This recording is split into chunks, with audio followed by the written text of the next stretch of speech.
ओम शांति। मावाक्यन पुरुषार्थ जो अंतिम लक्ष्य आहे अव्यक्त फरिश्तों पर। अॼु बात कर रहे था पुरुषार्थ जो अंतिम लक्ष्य आहे अव्यक्त फरिश्तों। 15/9/74 जा मावाक्यन सभी हाणे ता ॿारनि जो अंतिम स्थिति ठाहिण जो अंतिम पुरुषार्थ हले थो। हाणे असां ॿारनि जो अंतिम स्थिति ठाहिण जो अंतिम पुरुषार्थ हले थो। जो महारथी ॿार निमित ठहियल आहिनि हुननि खे पंहिंजे पुरुषार्थ जी रफ़्तार में भी सभिनि खां अॻियां निमित थियणो खपे। श्रेष्ठ पुरुषार्थ कहिड़ो हूंदो आहे? असांखे अहिड़ो पुरुषार्थ करणो आहे कि माण्हू असांखे ॾिसी करे कर्म करे। बाबा चवनि था असांखे पुरुषार्थ करे निमित थियणो आहे। श्रेष्ठ पुरुषार्थ कहिड़ो हूंदो आहे? उहा कंहिंखे ॾिसी फॉलो कंदो। बाबा चवनि था श्रेष्ठ पुरुषार्थ कहिड़ो हूंदो आहे? उहा कंहिंखे ॾिसी फॉलो कंदो जीअं कि साकार में पुरुषार्थ कीअं कंदा आहिनि। साकार में पुरुषार्थ कीअं करणो आहे, पुरुषार्थ कंहिंखे चइबो आहे? पहिरियों त पुरुषार्थ में सिंबल असां साकार ब्रह्मा बाबा खे ॾिसंदे हुए सभु अॻियां वधिया न। लेकिन हिन समय साकार में पहिरियों त साकार शिव बाबा ईंदा हुया, ब्रह्मा बाबा द्वारा कर्म कराईंदा हुया, पोइ बाबा अव्यक्त थिया, पोइ दादियूं हुयूं, हाणे केरु आहे? त बाबा चई पहिरियों त साकार में ब्रह्मा बाबा हुयो, हाणे सिंबल आहिनि महारथी आत्मा। दादियुनि जो भी पाठ पूरो थियो।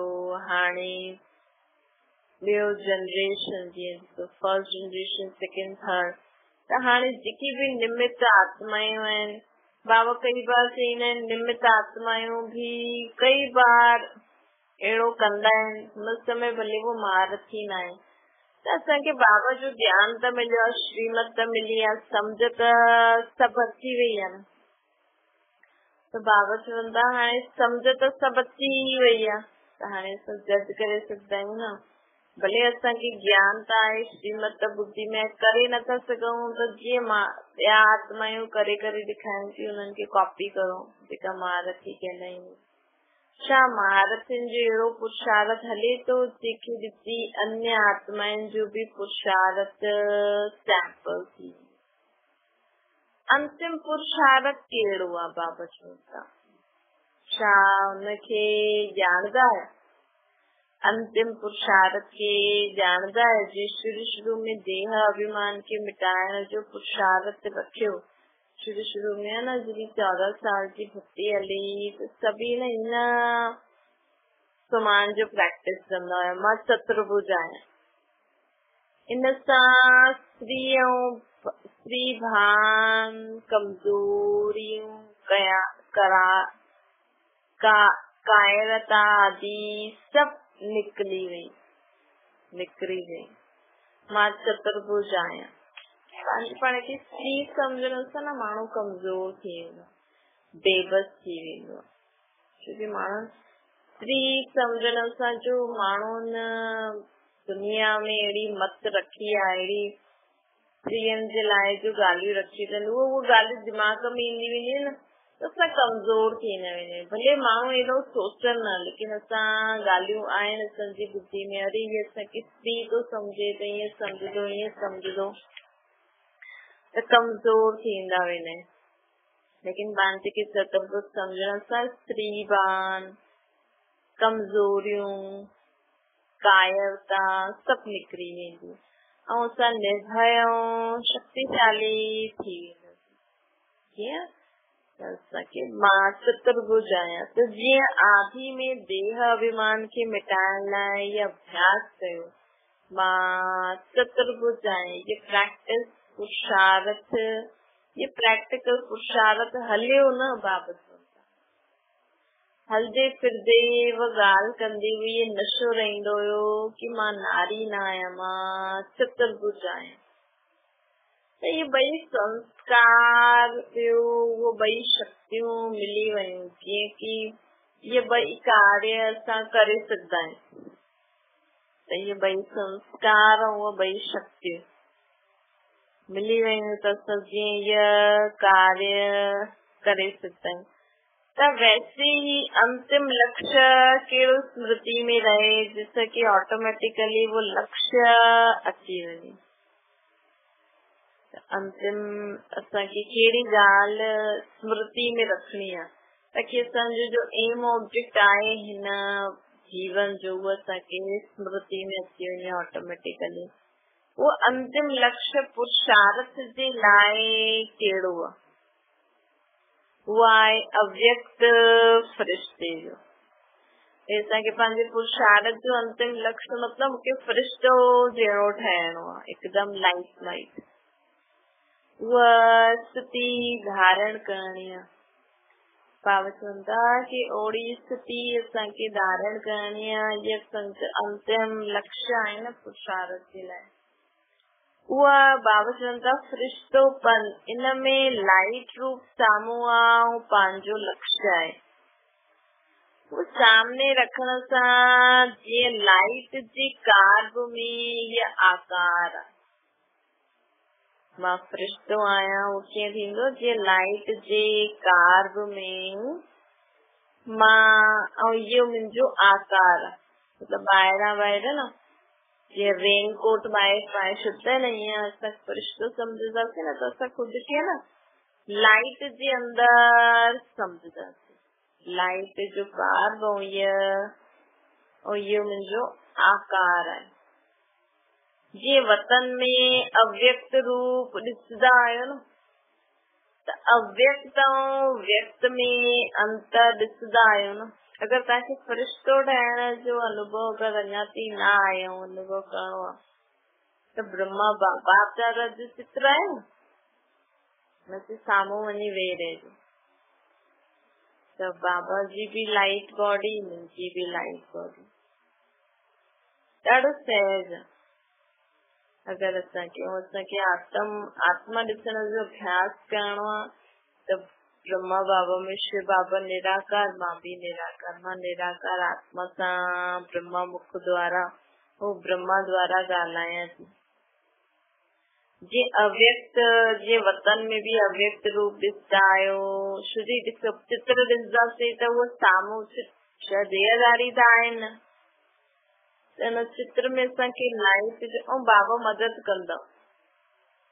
अगर तव्हांखे अञा ताईं न थियो आहे ऐं अव्यक्त स्थिति जो अनुभव करणो आहे त उहो असांखे अनुभव न त जो बाप दादा जी हवा कीअं न गुलजार दादी जे शरीर में ब्रह्म बाप दादा खे अनुभव करो। वो शरीर न ॾिसो भई हिन में बाप दादा वेठो आहे, ईअं असां अनुभव करे सघंदा आहियूं। जीअं वतन में भी अव्यक्त रूप ॾिसंदा आहियो त अव्यक्त ऐं व्यक्त में छा अंतर ॾिसंदा आहियो?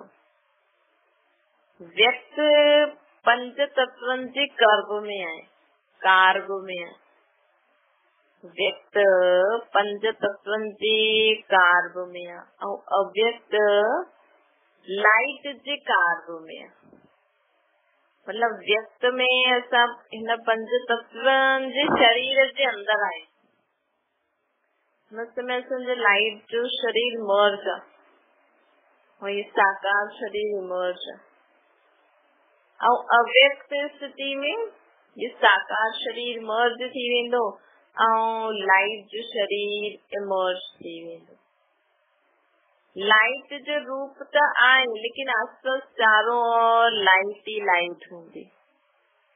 ऐं व्यक्त में त देह अची वई, लेकिन अव्यक्त में असांजी आसपास लाइट ही लाइट हूंदी। जीअं कि कार्ब में ये आकार दिखाई में ॾींदो, उन लाइट जे कार्ब में ये आकार दिखाई में ॾींदो। जीअं सूर्य ॾिसंदा आहियो न, कॾहिं सूर्य खे हिकु टक ॾिसो, त अखियूं मुते करे हिकु टक ॾिसण जी कोशिश करो। जिस सूर्य ॾिसंदा आहियो त चारों ओर फैली हुई सूर्य जी किरणनि जी लाइट जे विच में सूर्य जो हिकु गोल रूप ॾेखारण में ईंदो आहे। सूर्य जी लाइट आहे लेकिन अॼु चारों ओर सूर्य जी लाइट परछाई जे रूप में फैली हुई दिखाई में ईंदी आहे। और लाइट में विशेष लाइट दिखाई में ॾींदी आहे। हिन प्रकार मां आत्मा ज्योति स्वरूप आहे। ये त असांजो लक्ष्य आहे, लेकिन मां आकार में भी कार्ब में आहियां। मां आकार में भी कार्ब में आहियां। बाबा चवंदा ये असांखे अभ्यास करणो। मां आकार में भी कार्ब में आहियां। चारों ओर पंहिंजो स्वरूप लाइट ई लाइट जे विच में स्मृति में रहे ऐं दिखाए में ॾे। चारों ओर पंहिंजो स्वरूप लाइट ई लाइट जे विच में स्मृति में रहे कि मुंहिंजे चारों ओर लाइट ई लाइट आहे ऐं मां लाइट जो शरीर आहे। मुंहिंजे चारों ओर भी लाइट ई लाइट आहे। त लाइट जो गर्भ जे विच में असां वेठा आहियूं। जीअं कि आईने में ॾिसंदे आयो त स्पष्ट रूप दिखाई में ॾींदो न, उअं ई नॉलेज रूपी दर्पण में पंहिंजो इहो रूप स्पष्ट दिखाई में ॾे ऐं अनुभव थिए। हलदे फिरदे ॿियूं ॻाल्हियूं कंदा आहियो, ईअं महसूस थिए। हलदे फिरदे ऐं ॻाल्हि कंदे हुए ईअं महसूस थिए कि मां लाइट रूप आहियां। हलदे फिरदे ॻाल्हियूं कंदे हुए ईअं महसूस थिए कि मां लाइट रूप आहियां। मां फ़रिश्तो हलां थो, मां फ़रिश्तो ॻाल्हायां थो, मां फ़रिश्तो हलां थो, मां फ़रिश्तो ॻाल्हायां थो ऐं मां फ़रिश्तो सभु कमु करां थो। त ही तव्हां माण्हुनि जी स्मृति ऐं स्थिति जो प्रभाव ॿियनि ते पवंदो। त ही असांजी आत्माउनि जो स्मृति ऐं स्थिति जो प्रभाव ॿियनि ते पवंदो। कर्तव्य कंदे हुए भी मां फ़रिश्तो निमित हिन कार्य अर्थ पृथ्वी ते पांव रखां थो, लेकिन मां आहियां अव्यक्त देशवासी जो फ़रिश्तो। मां आहियां अव्यक्त देशवासी जो फ़रिश्तो, लेकिन कार्य अर्थ मां हिन दुनिया में हिन देह में आयो आहे। ये अगर असां रोज अभ्यास कंदासीं न, घड़ी घड़ी जल्दी असांजी उपराम स्थिति अची वेंदी। हाणे हिन स्मृति खे ज्यादा वधायो। मां ये कार्य अर्थ अवतरित थी आहियां, अर्थात जीअं कि मां हिन कार्य अर्थ पृथ्वी ते वतन खां आई आहियां। मां वतन खां हिन सृष्टि ते छो आई आहियां? ये कार्य करण। मां मुरली ॿुधण वतन खां आई आहियां। मां बाबा जी मुरली पढ़ण, बाबा खां ॿुधण, बाबा जी मुरली ॿुधण लाइ वतन खां हेठि आई आहियां। बाबा जो ब्रह्मा भोजन खाइण लाइ वतन खां हेठि आई आहियां। त हीअं अभ्यास करो। अर्थात जीअं कि मां हिन कार्य पृथ्वी ते वतन खां आई आहियां, हिन कार्य कारोबार पूरी थी पोइ मूंखे वापसि वतन में अर्थात पंहिंजे घर हलणो, वञणो। मूंखे वापसि वतन में पंहिंजे घर वञणो आहे। जीअं कि बाप ईंदा आहिनि त बाप की स्मृति आहे न कि असां वतन खां आया आहियूं, कर्तव्य जे निमित्त आया आहियूं। कर्तव्य जे निमित्त आया आहियूं ऐं पोइ असांखे वापसि वञणो आहे। ईअं ई तव्हां सभिनि जी बि स्मृति वधणी खपे। स्मृति वधणी खपे कि मां अवतार आहियां, अर्थात मां अवतरित थी आयो आहियां। हाणे मां ब्रह्मण आहियां, पोइ मां देवता ठहींदमि। ये भी वास्तव में मोटे रूप में ये स्टेज भी साकारी जी आहे। हाणे मां ये ड्रेस चेंज करे बस या पंहिंजे उन कम में आहियां। बाबा चवनि था कि असांखे इहे ई असां सभिनि जी स्मृति वधणी खपे कि मां अवतार आहियां, छा अवतरित थी आहियां। हाणे मां ब्रह्मण आहियां, पोइ मां देवता ठहींदमि। केर? मां आत्मा हाणे हिन शरीर में आहियां, कार्य करा थी, मां अंत में फरिश्तो ठही वेंदमि, पोइ मां परम धाम में वेंदमि, बाबा सां गॾु तारो ठही वेंदमि, पोइ मां वापसि देवता ठही वेंदमि। असां देवी देवता धर्म में जन्म वठंदमि। त बाबा हाणे चवनि था कि ईअं अभ्यास करो। हाणे मां फरिश्ता आहियां, पोइ मां देवता ठहींदमि। ये भी वास्तव में मोटो रूप आहे, ये स्टेज बि साकारी आहे। हाणे तव्हां ॿारनि जी स्टेज आकारी खपे, छो जे आकार खां पोइ निराकार वञिणो आहे। आकार खां पोइ निराकार सहज वञी सघंदो। हाणे धंधो करण में, पढ़ाइण में माण्हू केॾो टाइम वेस्ट कंदा आहिनि, लेकिन हाणे अगर असां समझी वञूं त असां धंधो भी ओतिरो करूं, पढ़ाई भी एतिरो करूं, ज्यादा समय सां हिन ज्ञान ते ध्यान ॾियूं।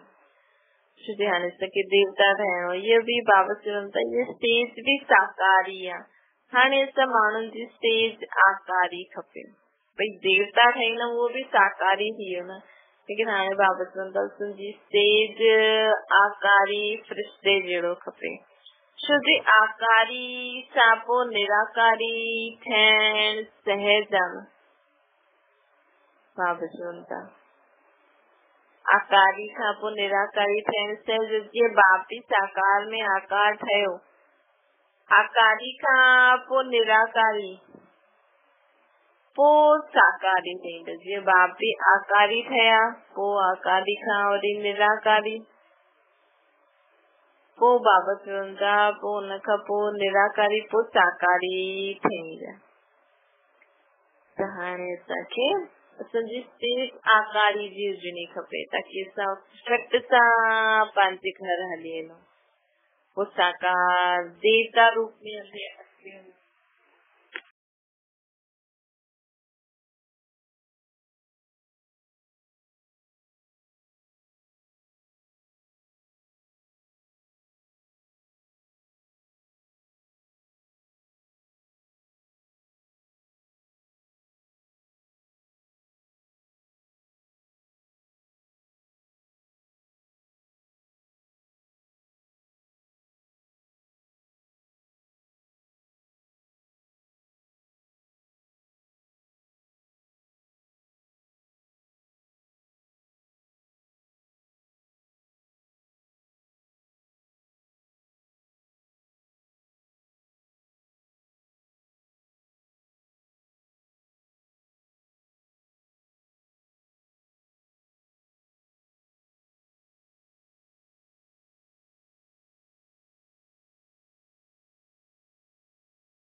बाबा चवनि था हाणे तव्हां ॿारनि खे भी अव्यक्त वतन वासी स्टेज ताईं पहुचणो आहे।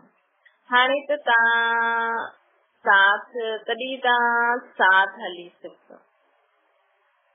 असां साथ कीअं हली सघंदासीं? जॾहिं असां खुद खे अव्यक्त वतनवासी फ़रिश्तो सम्झंदासीं न, तॾहिं असां साथ हली सघंदा आहियूं। हाणे ये साकार में अव्यक्त रूप जो पाठ जो हलियो, वो शो हलियो ताकि सभिनि खे अव्यक्त स्थिति में स्थित कराइण जे लाइ, छो जी अञा ताईं हुन स्टेज ताईं पहुचा न आहियूं न। अव्यक्त पाठ वैसे त खत्म थी वियो, लेकिन हाणे बि ॿार अव्यक्त वारो मिलन कंदा आहिनि, त हुनमें बि ॾिसो सभु खुद खे, चलो बाक़ी समय त न, लेकिन हुन सभा में जॾहिं माण्हू सभु वेंदा आहिनि त इहे अभ्यास कंदा आहिनि, त जंहिंजो मुश्किल हूंदो आहे न हुनखे बि सहज थी वेंदो आहे। त हाणे जीअं बाबा मिलन जा प्रोग्राम हलंदा अक्टूबर खां, हुनमें बि अगरि असां जेतिरो अव्यक्त स्थिति जो अभ्यास कंदा न हिन महीननि में, हाणे अक्टूबर खां शुरू थींदो, ओतिरो तव्हांजी न अव्यक्त स्थिति जल्दी ठही मदद मिलंदी आहे। हाणे अंतिम पुरुषार्थ इहो ई करणो आहे, तॾहिं असां बाबा सां गॾु हली सघंदासीं। इन सां ई साक्षात्कार बि थींदा आहिनि। असां जहिड़ी अव्यक्त स्थिति में स्थित थींदा आहिनि, हिन सां साक्षात्कार बि थींदा। साकार स्वरूप जे नशे जी पॉइंट त ॾाढियूं आहिनि। साकार में सम्झो मां श्रेष्ठ आत्मा आहियां, मां ब्रह्मण आहियां, मां शिव जी शक्ति आहियां, ये सभु साकार रूप में। भई हिन शरीर में बि रहण वारी मां आत्मा केरु आहियां?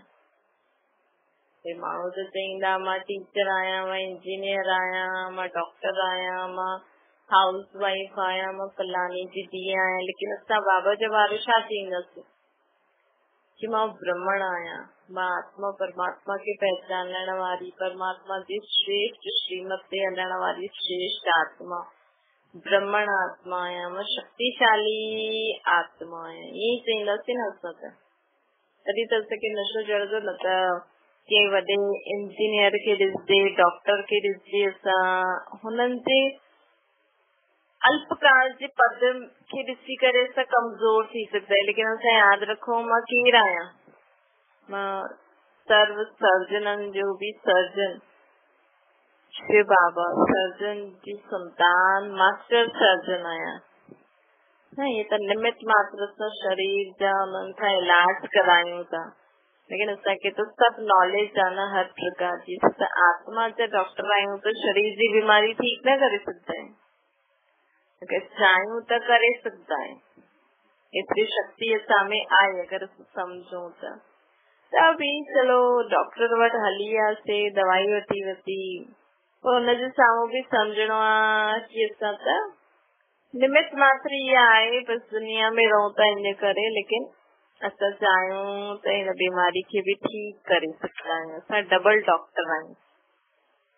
ई साकार स्वरूप जे नशे जी पॉइंट्स त ॾाढियूं हूंदियूं आहिनि। हिन ई स्मृति सां त असांखे नशो ख़ुशी जो अनुभव थींदो आहे न त ॾिसो हाणे असांखे त साधारण रहंदा आहिनि बाबा जा ॿार, ऐं के फैशनेबल खे ॾिसनि, के पढ़े लिखे या के अहिड़े माण्हू खे ॾिसनि त हुन सां प्रभावित न थियूं, तॾहिं त असांखे बाबा चईंदा आहिनि सदा स्वमान में रहो। ये सभु सुमान आहिनि न असांजो, ताकि सदा नशे ऐं ख़ुशी में रहो। ऐं हिन दुनिया जे दिखावे वारी दुनिया में, दिखावे वारी पोजीशन में, दिखावे वारी सभु ॻाल्हियुनि में असां फसूं न, लेकिन जेसि ताईं हिन अव्यक्त, उहो त थी वियो साकार दुनिया में रहण लाइ असांखे सदा नशे ऐं ख़ुशी में रहणो आहे, लेकिन हाणे असांखे बाबा सां गॾु वञिणो आहे त असांखे अव्यक्त स्वरूप में लाइट जी कार्व में स्वयं खे अगरि असां अनुभव न कयूं तेसिताईं असां ॿियनि खे बि असां द्वारा साक्षात्कार न थींदो। त असां अंदर साकार दुनिया में जो असां अंदर रखूं था पॉइंट, भई मां ईअं आहियां ईअं आहियां, इहे त थियो पंहिंजी हिन दुनिया में नशे में रहण लाइ, ख़ुशी में रहण लाइ। ॿियो अगरि असांखे हाणे बाबा, हाणे सेवा पूरी थी वेंदी, पोइ त बाबा सां गॾु मथे हलणो आहे न। पोइ अगरि असां अव्यक्त स्थिति में स्थित न थींदासीं हाणे ताईं, हाणे खां ई असां अव्यक्त स्थिति में स्थित न थींदासीं त हिकु त असां द्वारा साक्षात्कार न थींदो, ॿियो असां बाबा वटि बि बाबा सां गॾु बि न वञी सघंदा आहियूं। त साक्षात्कार असां द्वारा माण्हू ॾिसो, हाणे माण्हू गणेश जी पूजा था करनि, देवियुनि जी पूजा कंदा, पोइ उन्हनि खे त साक्षात्कार कराइणो आहे न।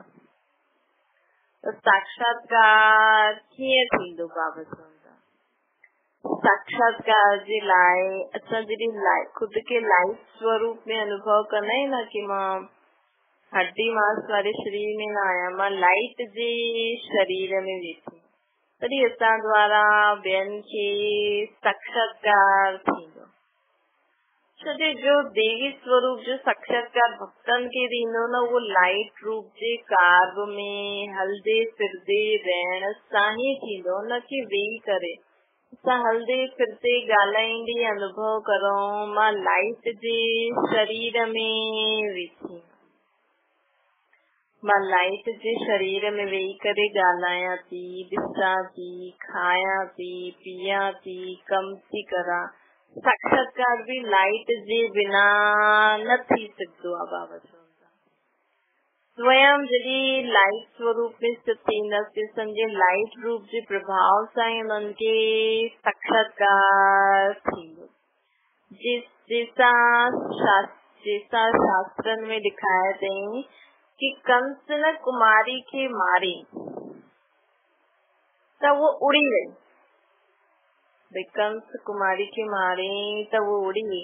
एक्चुअली वो साक्षात्कार को करे ये कुमारी है, तो कुमारी तो साक्षात्कार करे पो तो साक्षात रूपधारी हुई तो उड़ी वई।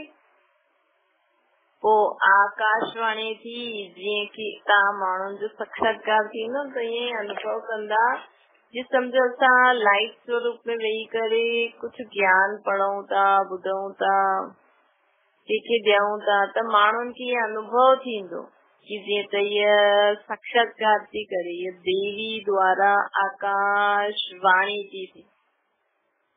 ये ॿुधण जा इच्छुक हूंदा कि ये देवी व शक्ति मुंहिंजे प्रति छा आकाशवाणी थी करे। वो ॿुधण के इच्छुक हूंदा कि ये देवी व शक्ति मुंहिंजे प्रति छा आकाशवाणी कंदी करे थी। में हाणे ये नवीनता दिखाए में ॾियणी खपे। असां में हाणे ये नवीनता दिखाए में ॾियणी खपे। बाबा चवंदा साधारण बोल नज़र में न अचनि, मथां खां आकाशवाणी थिए थी, बस अहिड़ो अनुभव थिए। इन करे चइबो आहे कि हाणे असांखे ज्वाला रूप ठहिण जो समय। हाणे कंहिंसां बि कंहिंखे बि कुझु सम्झायो, कंहिंखे बि कुझु चयो न त पंहिंजे लाइट जे शरीर में अनुभव करे पोइ हुनखे चओ, ॾिसो हुनखे झटि सम्झ में अची वेंदो। असां ॿारनि सां माण्हू ॿारनि खे केॾो सम्झाइणो पवंदो न। हुननि जी जेतिरी बुद्धि आहे, असां चऊं बार बार पुछे थो ईअं नथो करे, ईअं नथो करे, पर तव्हां ॾिसो त सही हुननि जी बुद्धि में अगरि सम्झ में नथो अचे त असांजी मतलब कि उन्हनि जे बुद्धि खे बि एकाग्रचित करे उन्हनि खे हिकु ॻाल्हि चओ। और जेतिरो असां उन्हनि खे हिकु बार चई करे चुप थी वेंदासीं ऐं उन्हनि जे लाइ शुभ भावना कंदासीं, ओतिरो उहा आत्मा जल्दी सम्झ थी। त बाबा चवंदा हाणे तव्हांजो गोपीपन जो पाठ समाप्त थी वियो। महारथी जो अॻियां वधंदा वेंदा न, उन्हनि खे हिन रीति सर्विस करण जो पाठ बि ऑटोमेटिकली बदिली थींदो वेंदो। पहिरियों त गोपियूं बि बाबा जी मुरली ॿुधो, ईअं करो, हाणे केॾी मुरली ॿुधी। बाबा चए त मुरली ॿुधण छॾणी न आहे, लेकिन हाणे मुरली ॿुधंदे बि सर्विस जा पॉइंट हूंदो। खुद जी त असांखे ॿुधणी, लेकिन सर्विस में जीअं बाबा ॿुधाईंदा आहिनि सर्विस पॉइंट, कीअं असां हर हिक चीज खे धारणा करे सर्व खे धारणा करायूं। महारथी जो अॻियां वधंदा वेंदा आहिनि न, उन्हनि जी हिन रीति सर्विस करण जो पाठ बि ऑटोमेटिकली बदलंदो रहंदो आहे। बाबा चवनि था पहिरियों तव्हां माण्हू भाषण आदि कंदा हुयो, कोर्स कराईंदा हुयो, हाणे चेयरमैन जे रूप में थोरो ई ॻाल्हायो। बाबा चई तॾहिं चईंदा आहिनि न कि माइक तैयार करो। तव्हांजो हाणे जेका योगी वारा हूंदा आहिनि न, उन्हनि जो कमु हूंदो आहे थोरो ॻाल्हाए, कोर्स आदि बि जो साथी हूंदा आहिनि उहो कराइनि। छो कि कई ॿारनि में क्वालिटी हूंदी आहे। हा, कोर्स आदि कराइण, क्लास आदि कराइण अचणो खपे, ऑलराउंडर ठहिणो। लेकिन हाणे त ॾिस बाबा जो साकार अव्यक्त पाठ बि पूरो थियो, त हाणे त बाबा खे योगी वारनि जी मदद सां ई बाबा सर्व खे शक्ति ॾींदा न। त बाबा चवनि था कि हाणे ॻाल्हायो घटि, कोर्स आदि अगरि ॿिया कई कराए सघनि त उन्हनि खां करायो। हाणे हिन समय कोई खे आकर्षण करण, हिम्मत ऐं उल्लास में लाइ हीअ सर्विस करणी आहे। हाणे बाबा खे यादि करे पूरे विश्व में लाइट वाइट ॾियायो आहे। कोई खे आकर्षण करण, हिम्मत ॾियण, उल्लास में लाइण, इहे सर्विस करणी आहे। त फर्क़ु थी वियो न। हिन में बि अॻियां वधी करे अनुभव थींदो कि जीअं कि आकाशवाणी थिए थी, चईंदा ये कोई अवतार आहे, ये कोई साधारण शरीरधारी न आहे, अवतार प्रकट थियो। जीअं कि साक्षात्कार में अनुभव कंदे कंदे देवी प्रकट थी। महावाक्य ॻाल्हाई ऐं प्रायलोक थी वई।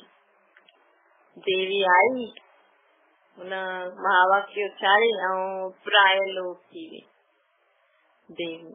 हाणे जे स्टेज पुरुषार्थ जो लक्ष्य इहो हुजणो खपे। हाणे स्थूल कारोबार सां बि जीअं कि उपराम थींदा वञो, इशारे सां ॿुधो, डायरेक्शन ॾिनो पोइ अव्यक्त वचन। हाणे जेतिरो असां लाइट जे स्वरूप में थी करे कमु कंदासीं न, बाबा ईअं नथा चवनि कर्म न करो, कर्म करो, लेकिन जीअं हिकु हिकु घंटो कंहिंसां ॻाल्हायो, कंहिंखे सम्झायो, हाणे हिन ॻाल्हियुनि सां उपराम थी वेंदो।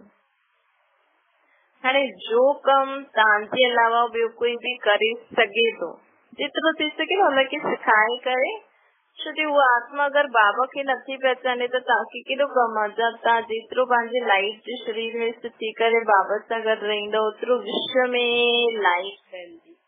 तव्हां घर वेठे केॾी आत्माउनि खे मार्गदर्शन ॾेई सघंदा आहियो। त बाबा चवनि था इशारे सां ॿुधो, डायरेक्शन ॾिनो ऐं पोइ अव्यक्त वतन में पहुची वञो। जे साकार ब्रह्मा बाबा हुया न, त उहो अनुभव जीअं ॾिठो हूंदो त अनुभव कयो हूंदो। ब्रह्मा बाबा जी लास्ट जी स्टेज जीअं हुई, हेठि आया, डायरेक्शन ॾिनो, कंहिं ॻाल्हि हुई ॿुधी, पोइ वापसि मथे असां बुद्धि द्वारा मथे हली।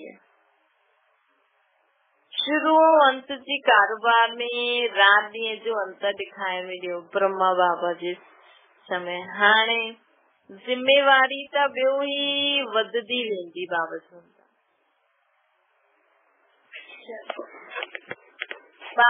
था ॾिसो ब्रह्मा बाबा जी शुरू ऐं अंत जी कारोबार में ॾाढो अंतर हुयो।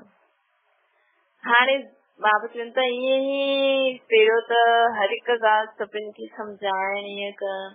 हाणे जेतिरो थी सघे न पंहिंजी घर गृहस्थी में बि जीअं माउ पीउ हूंदा आहिनि न, भई ॿार वॾा थी वञनि तेसिताईं उन्हनि खे हर चीज बार बार बाबा चइण, पोइ उहो सिखंदा कीअं। उन्हनि खे हिकु बार सम्झायो, जिम्मेवारी ॾियो, वरी उन्हनि खे रोज बार बार न चओ। बार बार चइण सां न ॿार चिड़ंदो, पोइ इरिटेट थी वेंदो ऐं उनखे छाॾी वञे हर माण्हू हुनखे उहो चईंदो त चिड़ंदो न। भई तव्हां हुनखे हिकु बार सम्झायो, पोइ हुनखे ॾिसो, पोइ वरी हुनखे राति जो थोरो इशारो ॾियो, बाक़ी समय हुनखे टोको न। जेतिरो थी सघे असांखे हीअं हुननि खे जिम्मेवारी पंहिंजी सम्झे, पोइ पंहिंजी जिम्मेवारी ख़ुदि उठाइण लाइ लाइक़ थिए। त बाबा चवनि था छोजी हाणे असां जेतिरो बाबा खे ॾिसो दुनिया में केॾो दुख वधे थो, आए दिन केॾो ॿाहिरि दुनिया में हंगामो, माण्हू केॾा दुखी आहिनि।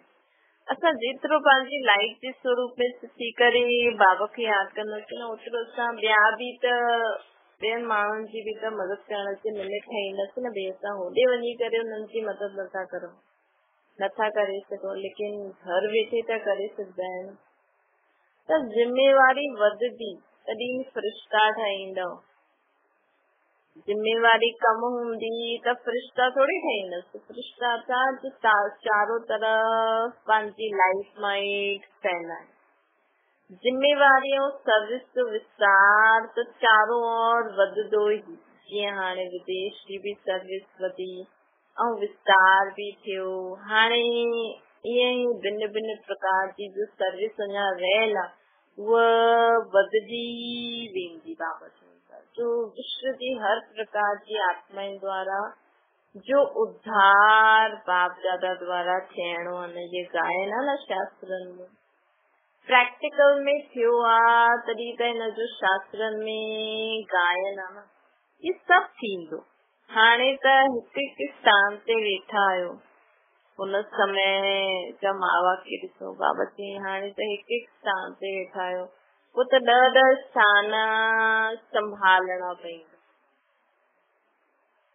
पोइ त हिकु जगह वेही न सघंदव। हाणे त 6 मास हिकु जगह वेहींदा आहियो, लेकिन पोइ त लाइट हाउस मिसल चारों सर्विस कंदव। ये भी पार्ट थी वियो पूरो। सभु अलॻि अलॻि जगह सेंटर ते चक्कर लॻाइनि। हाणे त केॾा सारा बाबा जो सेवा स्थान खुले आहिनि। हाणे बाबा चए थो कि हाणे जो समय, हाणे अंत जो समय छा आहे, हिकु जगह वेही करे लाइट हाउस ठो। जो निमित जो मुख्य सर्विसेबल आहे, हिननि खे राज्य भाग जी ऐं राज्य भाग जी गद्दी वठणी आहे। अहिड़ा अनन्य रतन लाइट हाउस मिसल घुमंदा ऐं चारों लाइट ॾींदा रहंदा। बाबा चवंदा अहिड़ी आत्मायूं चारों लाइट ॾींदी रहंदियूं। लाइट हाउस जो बि प्रैक्टिकल रूप खपे न। असांजो आत्मा सितारो आहे न, असांजे आत्मा सितारे में असां बाबा खे एॾो एकाग्रत थी करे जॾहिं बाबा खे यादि कंदासीं न, जीअं सूरज जी किरणियूं हिकु जगह एकाग्रत थींदियूं आहिनि, सोलर तॾहिं उहो चीजूं ठहंदियूं आहिनि। सूरज जी गर्माहट उन कुकर में ईंदी आहे, जंहिंसां रोटी ठही वेंदी आहे। असां बि हिकु त मन बुद्धि एकाग्रत करे करे बाबा खे एॾो यादि करूं कि बाबा जी लाइट असां द्वारा पूरे विश्व में फैलिजी वञे। हिनखे चइबो आहे लाइट हाउस। हिकु अनेकनि खे लाइट ॾींदो, बेहद विश्व जो मालिक। पोइ उहो कोई हिकु एरिया जी हद जी जिम्मेवारी हूंदी, ईअं न।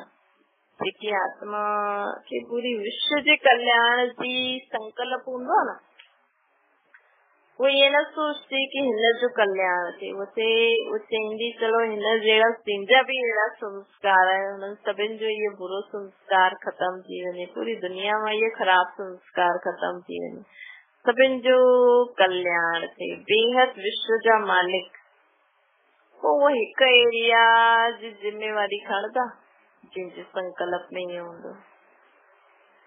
चाहे निमित मात्र भले ही उन्हनि खे हिकु ठिकानो हिकु जगह वेठा हुजनि, सम्झो तव्हां पंहिंजे हिकु घर में वेठा आहियो, लेकिन अगरि तव्हांजे मन में हूंदो सभिनि जो भलो थिए त तव्हांखे सदा ई तव्हांजी बुद्धि लॻल हूंदी भई सभिनि जो ई भलो थिए। तव्हांखे कोई ॿुधाए मां दुखी आहियां, तव्हांखे संकल्प ईंदो बाबा खे यादि करे सभिनि आत्माउनि खे अहिड़ो जो दुख आहे सभिनि जो दूर थी वञे। त इनखे चइबो आहे बेहद जी विश्व जी सर्विस करण वारो। अहिड़ी आत्मायूं सत्युग में विश्व महाराजन विश्व महारानी थींदियूं। त बाबा चवनि था चाहे निमित भले ई उहो हिकु ठिकाने में वेठो हुजे, जीअं लाइट हाउस जो निमित ठिकानो त हिकु ई हूंदो आहे न, लेकिन सर्विस हिकु ठिकाने जी न कंदो आहे, वो चारों ओर पंहिंजी लाइट फैलाईंदो रहंदो आहे। त बाबा चवनि था कि इन रीति स्थान भले हिकु ई हूंदो, लेकिन जो पंहिंजे में विशेषता हूंदी न, वो शक्ति हूंदी, हुनजो लाभ चारों ओर माण्हुनि खे मिलंदो। अहिड़ी आत्मा भले ही वो हिक जगह वेठी हूंदी, बाबा खे यादि कंदी, उन आत्मा में जो विशेषतायूं शक्तियूं बाबा द्वारा उनखे मिलंदियूं, तो वो चारों ओर वो विशेषतायूं शक्तियों जी लाइट फैलदी रहंदी। अहिड़ी आत्मा जेकी हूंदी न, त बाबा चवंदा सभी उन्हनि जी शक्ति न विशेषताएं जो लाभ वठंदा रहंदा। हाणे ताईं सिर्फ़ हिकु स्थान ते ही असांजी विशेषता जो लाभ आहे, लेकिन अगर असां लाइट हाउस ठही वेंदासीं तो चारों ओर जेके भी असां द्वारा जो भी विशेषता शक्ति खपे वो उन्हनि खे मिलंदी। सूर्य हिकु स्थान ते हूंदो आहे, लेकिन उनजी जो विशेषता है वो चारों ओर फैलदी है न। सभी सूर्य जी किरणनि जो लाभ वठी सघंदा आहिनि, त असांजी भी विशेष शक्ति रूपी किरणियूं चारों ओर फैलणियूं खपनि। न त मास्टर सर्वशक्तिवान व ज्ञान सितारो कीअं सिद्ध थींदासीं। मास्टर ज्ञान सूर्य अर्थात बाप समान, मास्टर ज्ञान सूर्य अर्थात बाप समान सितारा हूंदे हुए भले असां ज्ञान सितारा आहियूं, शिव बाप सूर्य ब्रह्मा मां चंद्रमा, असां लकी सितारा आहियूं, लेकिन बाप समान तेज थी वेंदी न असांजी, त असांजी किरणियूं सूर्य मुआफ़िक चारों ओर फैलंदियूं। वही अष्ट रत्न अहिड़ी स्थिति केरु प्राप्त करे सघंदा? अष्ट रत्न अहिड़ी स्थिति अष्ट रत्न प्राप्त करे सघंदा आहिनि। अगर कोई सितारो हिकु स्थान ते पंहिंजो प्रकाश चारों ओर फैलाईंदो आहे न, वो टिमटिमाईंदे हुन ऐं हिकु हूंदो आहे जो टिमटिमाईंदे हिकु ई पंहिंजी एरिया में रोशनी ॾे, लेकिन जो सितारो चारों ओर विश्व में चारों ओर पंहिंजी लाइट माइट फैलाए, उनखे मास्टर ज्ञान सूर्य, मास्टर सर्वशक्तिवान, बाप समान चईंदासीं। अहिड़ी आत्मा मास्टर ज्ञान सूर्य, मास्टर सर्वशक्तिवान ऐं बाप समान कहलाईंदी। बाप समान ठाहिण लाइ पंहिंजी लाइट माइट पूरे विश्व में फैलियल हुजे, हुनजे लाइ न छा करणो पवंदो? मां आत्मा ऐं मुंहिंजो बाबा बस। अगर तव्हांखे मुंहिंजो ॿियो कोई बि हूंदो न, वो तव्हांजी लाइट पूरे विश्व में न फैली सघंदी। अगर मुंहिंजो ॿियो कोई बि हूंदो त तुंहिंजी लाइट पूरे विश्व में फैली न सघंदी। तो जेकी आत्मा खे पक्को अभ्यास हूंदो, पक्की हूंदी कि भाई मां आत्मा ऐं मुंहिंजो बाबा बस, ॿियो कोई बि न। चाहे ब्रह्मा बाबा द्वारा असां ज्ञान ॿुधूं था बाबा शिव बाबा जो, लेकिन ब्रह्मा बाबा भी याद न थे, अंत में सिर्फ मां आत्मा ऐं मुंहिंजो बाबा। अहिड़ी आत्मा ही बाप समान पूरे विश्व में लाइट माइट ॾेई सघंदी,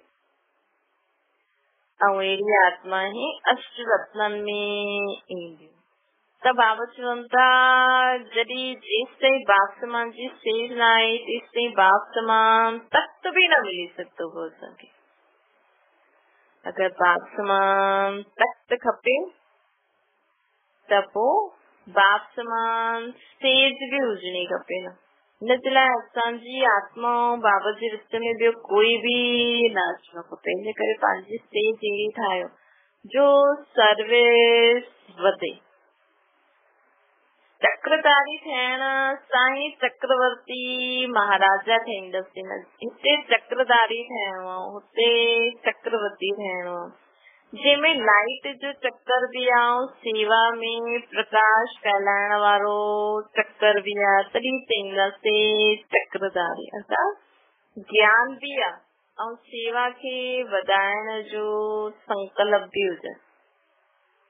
जे प्रकाश में दादी हुयो न, वो हमेशा ये सेवा करो, ये करे सघंदा आहियूं, ये करे सघंदा आहियूं, त उन्हनि खे संकल्प ईंदा हुया।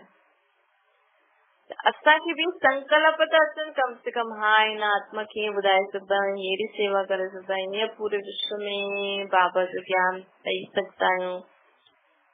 कम से कम ॿियो कोई न, इहो त सोचो असांजे मोहल्ले वारनि खे असां कीअं ज्ञान ॾेई सघंदा आहियूं, असांजे बिरादरी वारनि खे असां कीअं ॿुधायूं, एॾी सुठी सुठी ॻाल्हियूं जो असां ॿुधूं था, कम से कम उन्हनि जे कन में कुझु त पए। ॾाढो सहज जी हाणे गणेश चतुर्थी आहे, दिवाली, हाणे महालक्ष्मी जो माण्हू प्रोग्राम कंदा, अॼु राधाष्टमी आहे, त अहिड़े अहिड़े मौक़नि ते आहे न असांखे कंहिं न कंहिं रीति सां इहे ॿुधाइणो खपे भई जेकी राधा कृष्ण असली जॾहिं गोरा हुया त हुननि जी दुनिया कहिड़ी हुई, उते हुन दुनिया में छा छा हूंदो हुयो, उहा दुनिया कीअं ठाहे ॾिनी। राधा कृष्ण जॾहिं गोरा हुया त हुननि खे सोने हीरे जा महल कंहिं वर्षे में ॾिना, उहे स्वयंवर करे लक्ष्मी नारायण ठाहींदा, हुननि खे राज्य भाग्य कीअं ॾिनो। कम से कम असांखे जो ज्ञान असां पंहिंजे ॿारनि खे था ॾियूं, भई ॿियो कोई न ॿुधो, घर वारा चलो ॿियो कोई न, ॿार त जरूर ॿुधा, ऐं माउ पीउ मां चए माउ पीउ चवनि, वॾा ॿुधदा त सही, कन में त पईंदो न भई ॻाल्हि। त बाबा चवनि था अहिड़ा चक्रधारी चक्रवर्ती ठही सघंदा आहिनि, हलदे फिरदे लाइट चक्कर हर हिक खे ॾेखारण में ॾींदो हो। जीअं माण्हुनि खे लॻंदो जॾहिं असांजे संकल्प हूंदा न असां ईअं कंदा रहंदासीं त माण्हुनि खे लॻंदो की असांखे हिननि मां इहे ॾेखारण में अचे थो, उहो आश्चर्य खाईंदा, अरे सचमुच आहे, मां ॾिसां थो उहो सही आहे। असांजे लाइट जो रूप ऐं लाइट जो क्राउन, असांजो लाइट जो रूप ऐं लाइट जो क्राउन अहिड़ो कॉमन थी वेंदो कि हलदे फिरदे सभिनि खे नज़र ईंदो, हलदे फिरदे सभिनि खे नज़र ईंदो असांजो लाइट जो क्राउन ऐं लाइट जो रूप माण्हुनि खे नज़र ईंदो। ये लाइट जी ताज़दारी आहिनि, जी साकार ब्रह्मा बाबा में न लाइट जो अनुभव करणु कॉमन ॻाल्हि हुई, सभिनि खे ईंदो हुयो, ऐं ख्वाहिश करण जी ज़रूरत बि न पवंदी हुई, भई हिकु ॾिठई ॿियो ख्वाहिश करे मां बि ॾिसां न, सभिनि खे नज़र ईंदो हुयो, सभिनि खे हुन रूप सां नज़र ईंदो हुयो, जीअं कि हिन अखियुनि सां ॾिसूं था ब्रह्मा बाबा में लाइट, ईअं ई असां ॿारनि में बि अनुभव थींदो। बाबा चवनि था वो ॾिसंदे ॾिसंदे वो खुद बि गुम थी वेंदा। शुरू में न जॾहिं शिव बाबा ब्रह्मा बाबा में ईंदा हुआ त ॾाढी लाइट नज़र ईंदी हुई, त ॿार जेका ॾिसंदा हुया न गुम थी वेंदा हुया। अर्थात स्वर्ग में कोई परमधाम हली वेंदो हुयो बुद्धि द्वारा, कोई स्वर्ग में हली वेंदो हुयो, पोइ छा ॾिठो पोइ ईंदा हुया, पोइ कुझु पतो न हुयो। जिस साकार द्वारा अनुभव कंदा हुया कि स्वयं खां बि कॾहिं कॾहिं आश्चर्य खाईंदा हुया कि ब्रह्मा बाबा स्वयं भी कॾहिं सोचदा हुया कि मुंहिंजा पांव काथे आहिनि, छो जी लाइट जो शरीर हूंदो हुयो न, त लाइट जो शरीर त हिन देहभान खां परे आहे, मथे आहे। पोइ ब्रह्मा बाबा खुद सोचदा हुया मां मूल वतन में वेठो आहियां या हिन अव्यक्त वतन में वेठो आहियां। इस साकार द्वारा आत्माउनि खे अनुभव थींदो हुयो, उहो ई असां द्वारा बि सभिनि खे अनुभव थींदो।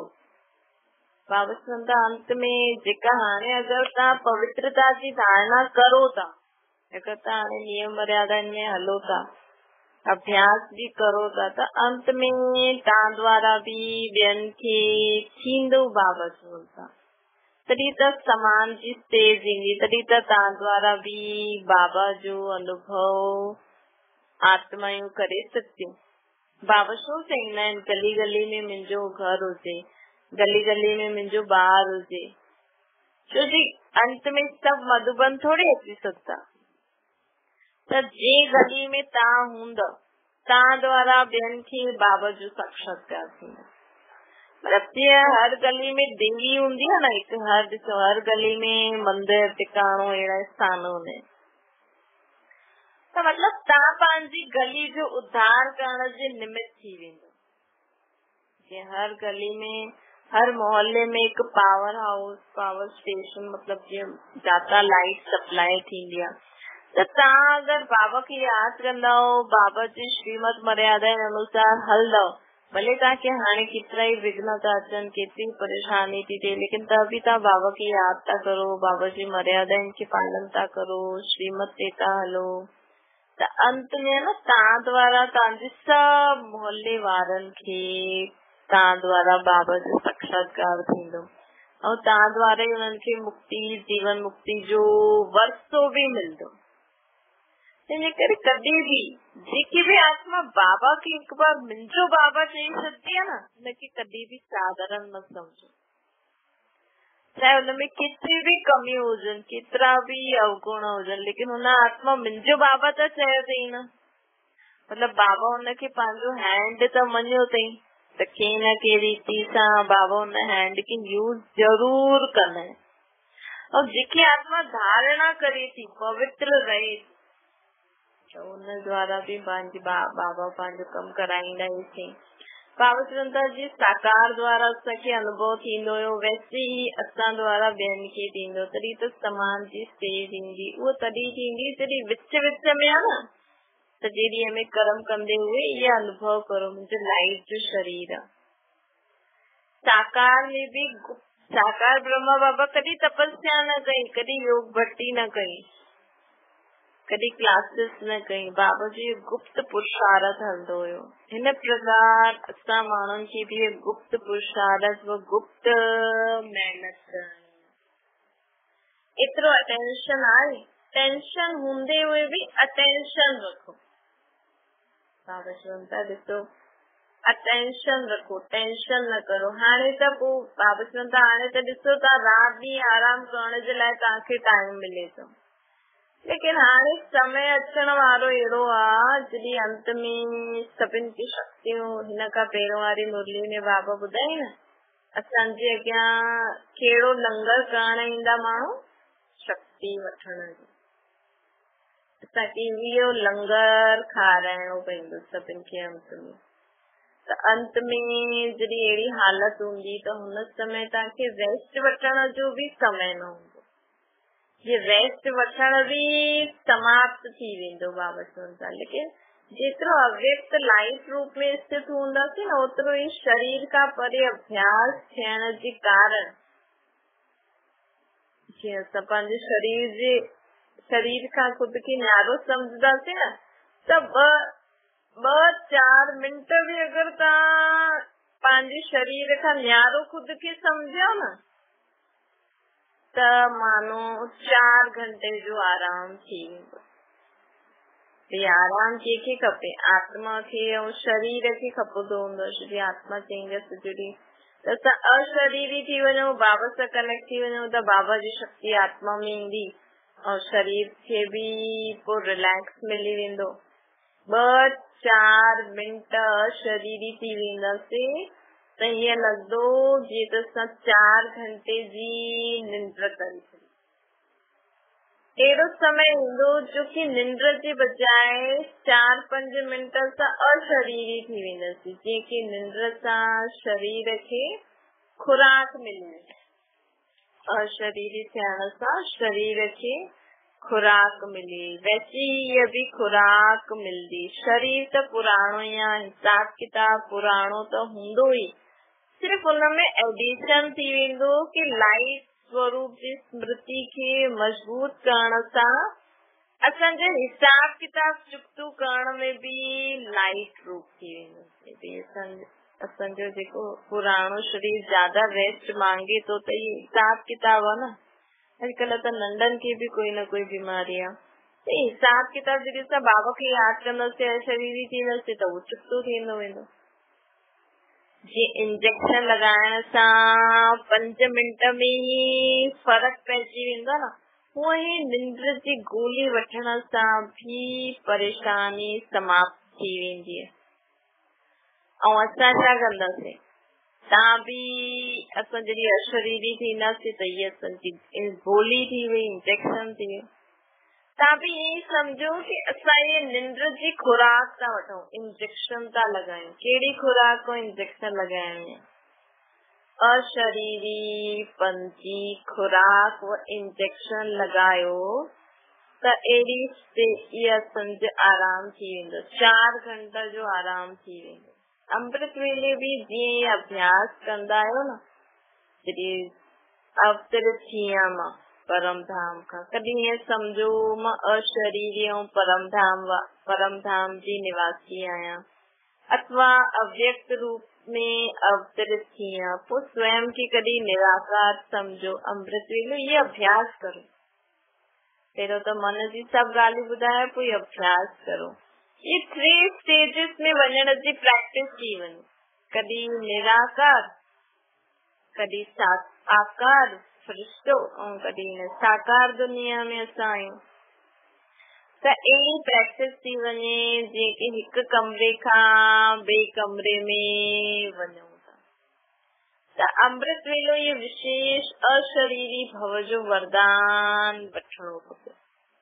कल्ह खां रोज अमृत वेले उथी करे बाबा खे यादि करे अव्यक्त बाप दादा खे संकल्प कजो, बाबा असांखे कहिड़ो वरदान था ॾियनि कि ॿार अशरीरी भव।